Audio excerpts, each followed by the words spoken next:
Nicaragua is experiencing a deep social and political crisis. Since April 18th, there have been hundreds of deaths and thousands of people have been injured, and the demonstrations against President Ortega have not stopped. The country seems to be on a road to a showdown after more than 100 days of continuous protest. What is the future for Nicaragua? What role will President Ortega play in it? You have been everything to the Nicaraguan people, a liberator, a leader of the masses and a historical figure. Now the people are out on the streets asking you to leave. Why is that? First of all, it's not all the people, just a part of the population. We've had an opposition here all along. And that's obviously taken part in the elections. We've had previous elections in which we participated and didn't get the majority. The majority was won by the opposition forces, and all of them united under the mandate of US politics. But we're talking about the current protests in Nicaragua. A recent poll shows that 79% of Nicaraguans want you to leave. At least it's reasonable to doubt that the Nicaraguan people want you to remain in power. But I believe there's a good part of the population. I can't give you the percentage in surveys. I don't know of any accurate polls right now. Don't you think there's been an outcry on the streets that might make you feel tempted to consult with the people, for example, by calling an election? But we've had elections recently. We recently had elections. And what we've had now is an attempted coup. That's what we've experienced, what the people have suffered. And I want to clarify for the Euronews audience, because I've read that it says 100 days, 90 days, 300 dead already here in Nicaragua. Well, the Nicaraguan Center for Human Rights says so. Other organizations say 400. These figures aren't true. The real figure of these clashes that have been taking place since April the 18th, these violent confrontations between the opposition and the government, between the police and the Sandinista population, have resulted in 195 deaths. And of course, if we add to this the average number of deaths that Nicaragua had before April the 18th, which is one of the lowest rates in the region, 2 deaths per day, if we add this to 2 deaths per day, we'd have 180 more. What these human rights bodies do, they count them all together.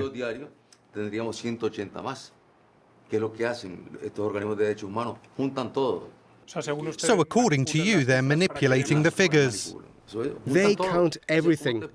How do you explain that during this period there were no deaths due to common crimes?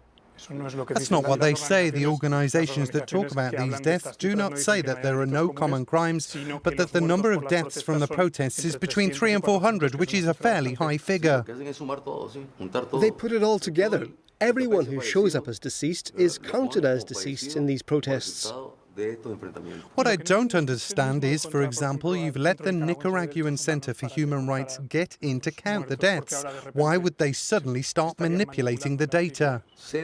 These are US-funded human rights centers, precisely to manipulate figures. What I'm wondering is, do you take any responsibility as the country's president? Because regardless of the figures we use, don't you have some responsibility for not being able to maintain the security of your citizens?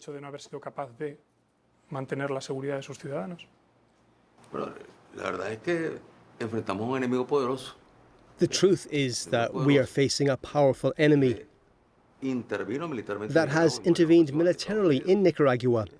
which is the United States. I find it interesting because you've mentioned several times that these protests are funded by the United States, but I haven't seen any evidence yet. Do you have any evidence? Of course I do. Why haven't you shown it yet? There are accounts that show the U.S. agencies send money to these people through various U.S. agencies.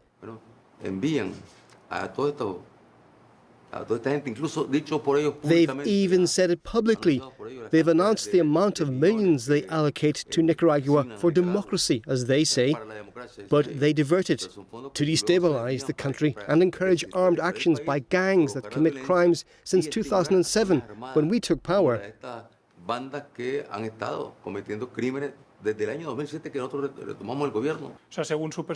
So according to you, these are US-funded protests that have no connection to the people.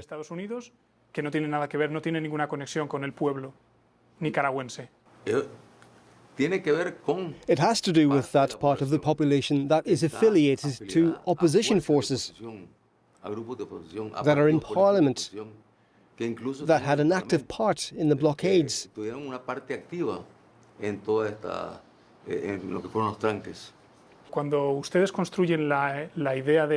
you build up the idea of these protests as coming from a terrorist group, well, it's hard to see who the leader is, and there's no clear evidence of funding. This version does not hold up very well, does it? If we had proceeded to arrest the leaders, I can already imagine the reaction, seeing what happened with what we've done so far, having captured those who were directly participating in the terrorist actions, those who are participating. Then the human rights organizations came out to speak for them, to defend them, and to punish Nicaragua. And the US Congress came out with resolutions against Nicaragua.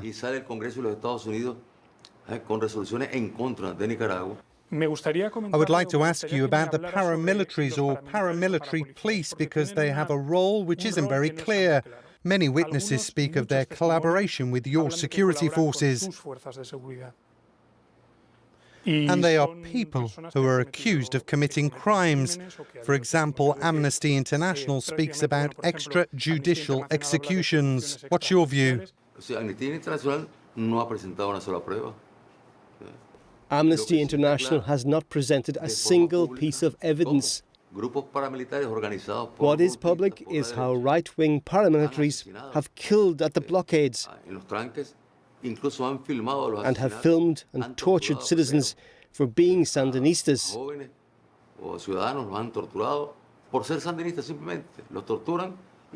They torture them, set them on fire, and then dance around them. It's terrorism. And Amnesty International doesn't say a word about it. The Inter-American Commission for Human Rights doesn't say anything. When they grab a cop and burn him. There are many examples of these paramilitaries collaborating with the security forces. The BBC went to a Nicaraguan town and said they were collaborating with the police without any kind of shame.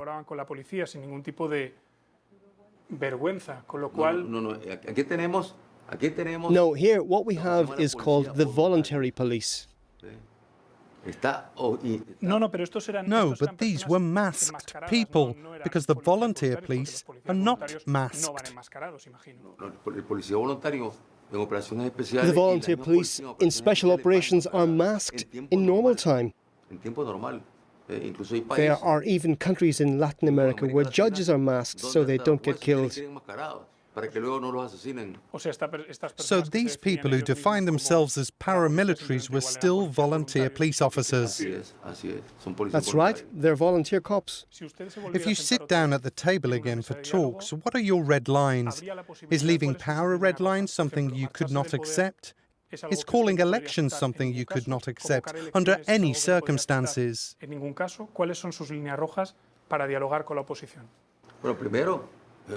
First, to consolidate peace, we are committed to doing justice. If peace were consolidated, would you be willing to call elections?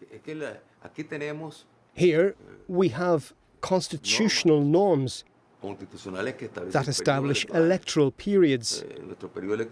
Ours ends in 2021. That's when elections will be held in Nicaragua again.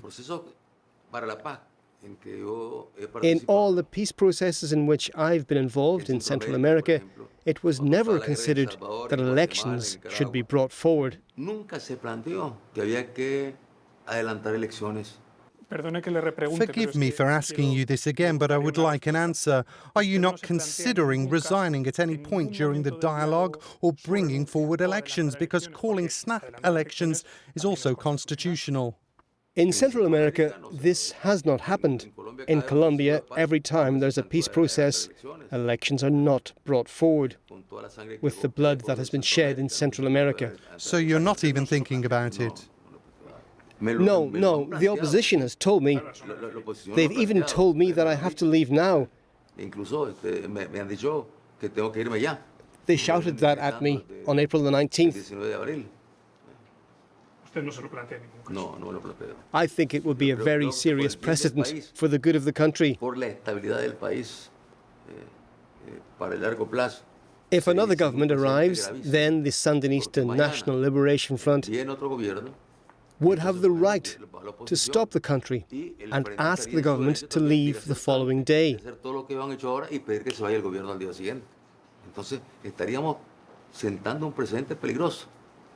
We would be setting a precedent. It would lead to a country in anarchy. So it's either you or anarchy. It's either you or chaos.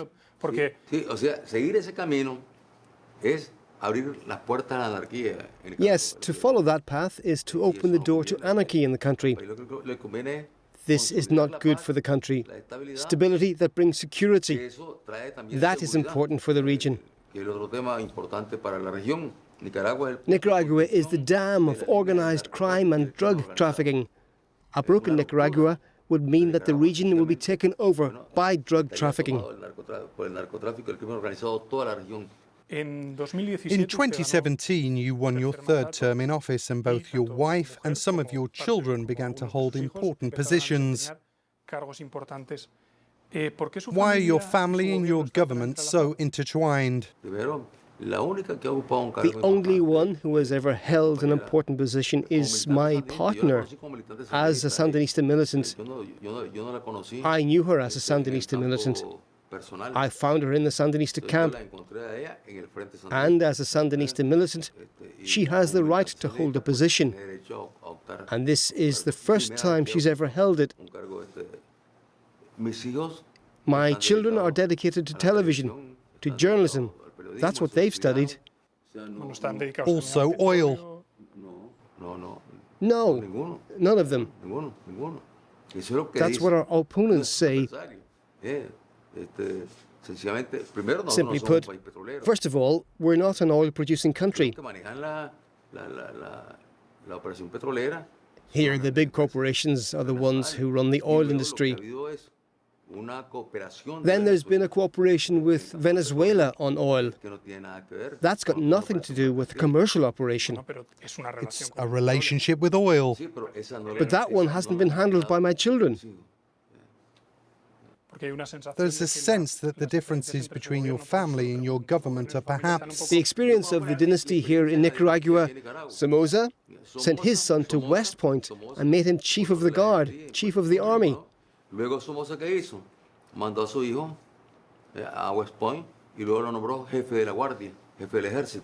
His other son was sent to the US to study and then appointed as a member of parliament.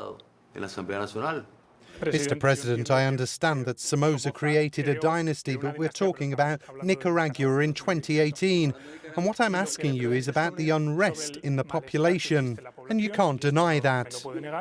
There's no country in the world where part of the population doesn't experience discontent.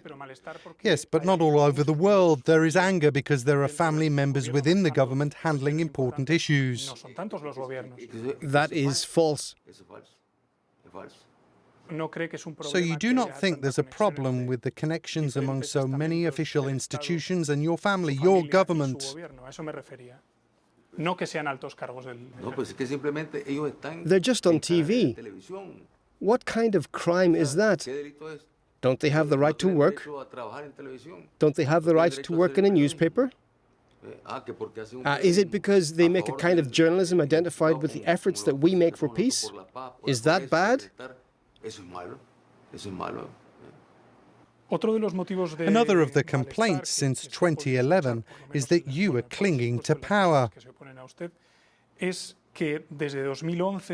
For example, with the decision of the Constitutional Court that you could run again.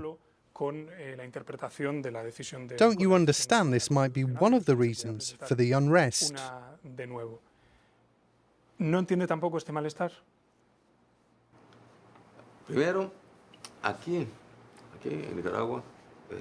Here in Nicaragua, we start from the principle of a constitution that was born with the revolution of 1984. We arrived in 1979, and it was said that we would never become a government. We went to the elections in 1984. We won the elections. We went to the elections in 1990. We didn't win the election, and we gave up the government. The first peaceful political transition in Nicaragua's history took place, from one government to another, because the history of Nicaragua is a history of war.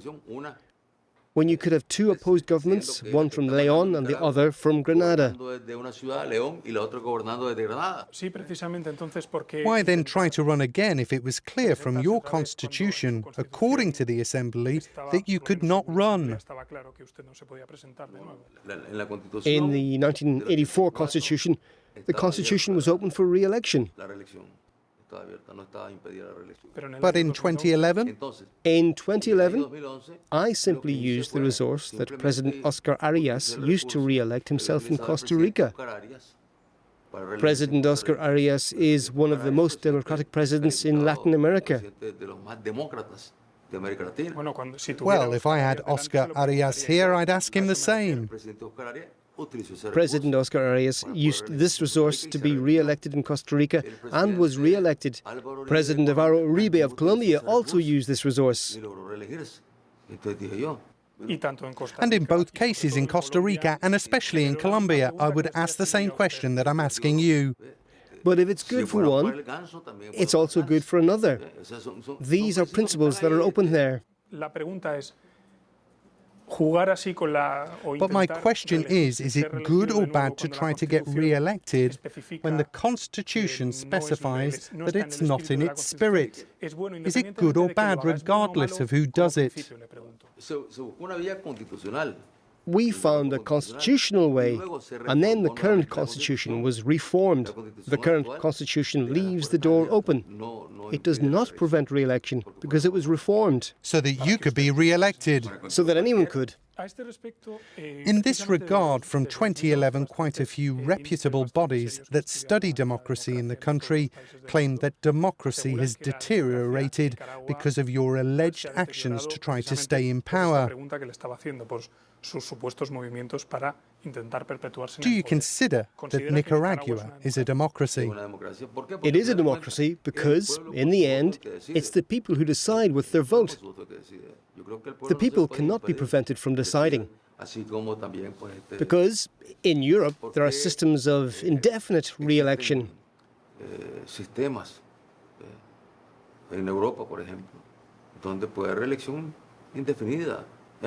What is good for Europeans is bad for Latin Americans? I believe that these are universal principles. I believe that it's the people with their vote who should choose whether or not to re-elect a person. I tried to get re-elected in 1990, and I lost. Thank you very much for being with us on Euronews, and thank you very much for giving us this interview.